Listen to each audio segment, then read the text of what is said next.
ఇటీవలే ఉప ముఖ్యమంత్రి పవన్ కళ్యాణ్ కోటప్పకొండ పర్యటన సమయంలో నరసరావుపేటలో ఇంజనీరింగ్ సెకండ్ ఇయర్ చదువుతున్న విద్యార్థినికి ల్యాప్టాప్ అందించారు. ఆ సమయంలోనే అదే కళాశాలలో థర్డ్ ఇయర్ చదువుతున్న అనిల్ సాయి అనే విద్యార్థి చదువు కోసం ల్యాప్టాప్ అవసరమని అర్జీనివ్వడంతో తక్షణమే పరిశీలించిన పవన్ కళ్యాణ్ యువకుడికి ల్యాప్టాప్ అందించేలా ఆదేశాలు జారీ చేసి తిరిగి మంగళగిరి క్యాంప్ కార్యాలయానికి చేరుకున్న వెంటనే విద్యార్థికి ల్యాప్టాప్ అందచేయడం జరిగింది. విద్యార్థుల భవిష్యత్తుపై పవన్ కళ్యాణ్ గారి ప్రత్యేక శ్రద్ధకు ఇది మరో ఉదాహరణగా అని చెప్పారు. ఆ వివరాలు చూద్దాం. పవన్ కళ్యాణ్ గారు వాళ్ళ ఎక్కడికి వచ్చినా గానీ చదువుకునే పిల్లల్ని ఆదరించడం, పిల్లలు బాగా చదువుకోవాలని ఆలోచనతోటి ఇక్కడ నర్సరావుపేట పట్టణం నుంచి వైష్ణవి అనే అమ్మాయి తిరుమల ఇంజనీరింగ్ కాలేజీలో సెకండ్ ఇయర్ చదువుతుంది.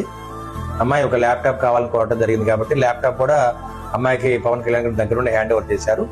అదేవిధంగా పవిడిపాడు నుంచి అనిల్ సాయి అనే అబ్బాయి తిరుమల ఇంజనీరింగ్ కాలేజీలో థర్డ్ ఇయర్ చదువుతున్నారు. అబ్బాయి కూడా ల్యాప్టాప్ కావాలని అడిగారు. మరి కోరిన వెంటనే ఇవాళ రెండు కూడా శాంక్షన్ చేయడం జరిగింది. ఆ రెండింటిని కూడా పిల్లలిద్దరు కూడా హ్యాండ్ ఓవర్ చేయడం జరిగింది. ఈ పిల్లలిద్దరు బాగా చదువుకున్న తర్వాత మంచి డిగ్రీ వచ్చిన తర్వాత పవన్ కళ్యాణ్ గారి దగ్గర నుండి వారికి కూడా జాబ్స్ నేను కోరడం జరిగింది. తప్పనిసరిగా పవన్ కళ్యాణ్ గారు హెల్ప్ చేస్తా అని చెప్పారు కాబట్టి పిల్లలిద్దరు కూడా చాలా సంతోషంగా ఉన్నారు.